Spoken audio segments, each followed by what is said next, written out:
We've all been there, right? That critical bug slips into production. The late nights, the angry customer emails, that frantic scramble for a hot fix. It's chaos. But what if I told you there's a mindset, a really fundamental shift in how we build software that can prevent all of that from ever happening? See, today we're not just talking about another tool. We're going deeper. We're exploring the philosophy that separates good software from the truly great, scalable, and secure systems. So, let's start with a big question. What do you think is the single most expensive bug you can have? Is it some simple typo, a really complex logical error? The answer, well, it might not be what you expect. The answer is actually pretty simple. It's the one that reaches your users. You see, by the time a bug shows up in production, you've already paid the highest possible price. You're not just fixing code at that point, you're rebuilding trust, you're fighting fires, and you're sacrificing all your forward progress. It's a catastrophic failure that, honestly, could have and should have been prevented.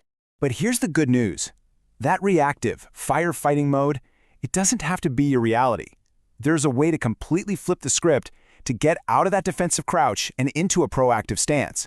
It's all about changing the game before it even really begins. And this is where static code analysis comes in. Just imagine having a super experienced, eagle-eyed senior dev looking over your shoulder as you type, catching potential problems in real time, way before you even hit run. That's what this is. It's an automated check that scans your source code for errors, security flaws, and just plain bad patterns. It's your first line of defense against those really costly mistakes.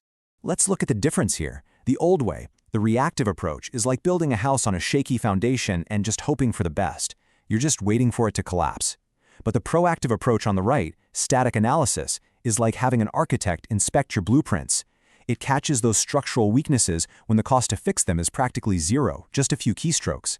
It's not just a better strategy, it's a fundamentally stronger one. But static analysis is so much more than just catching typos. Its real power, its true value, is in its ability to uncover the deep, hidden risks that can silently poison a project over time. You know, the kind of problems that balloon into massive technical debt and huge security breaches. Think of your code like an iceberg. What you see above the water, those are the obvious bugs. But it's below the surface where static analysis finds the real dangers. It uncovers that ticking time bomb of technical debt, that messy code you wrote in a hurry. It reveals risky assumptions that are guaranteed to break under pressure. And crucially, it flags the security vulnerabilities that runtime testing almost always misses. These are the real project killers. And this isn't some abstract theory. We have amazing tools that make this possible right now. Things like SonarQube for deep code quality, Coverity for hardcore security scanning, and of course ESLint for JavaScript best practices.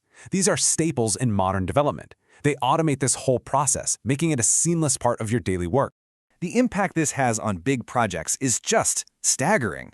We're talking about saving literally thousands of hours of soul-crushing debugging, hours that would otherwise be spent chasing ghosts in production. That's time your team gets back to actually build cool new features and innovate, instead of just trying to keep the lights on. When you really boil it down, this commitment to proactive quality isn't just a technical decision, it's a philosophical one. It's a choice you make between two completely different ways of building software. It's a choice between discipline and, well, luck. A disciplined team, the kind that embraces static analysis, is like a crew of expert architects and engineers building a skyscraper. They methodically integrate quality checks at every single stage. They make sure the foundation is solid and the structure is sound.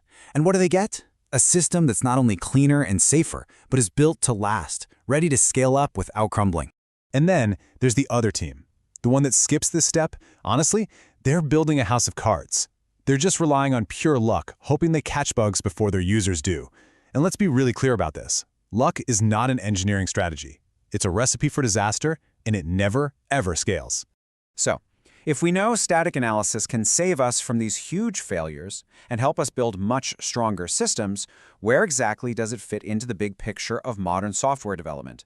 Here's the bottom line. For any team that is serious, truly serious, about building high-quality, long-lasting software, static analysis is no longer a nice-to-have, it's not optional. It is the absolute, non-negotiable baseline for professional development. It's where real quality begins. So I'll leave you with this question. Take a good, hard look at your own projects, your own processes. Are you building on a solid foundation of real engineering discipline, or are you just rolling the dice and hoping for the best? The choice, of course, is yours, but the consequences will be felt by every single person who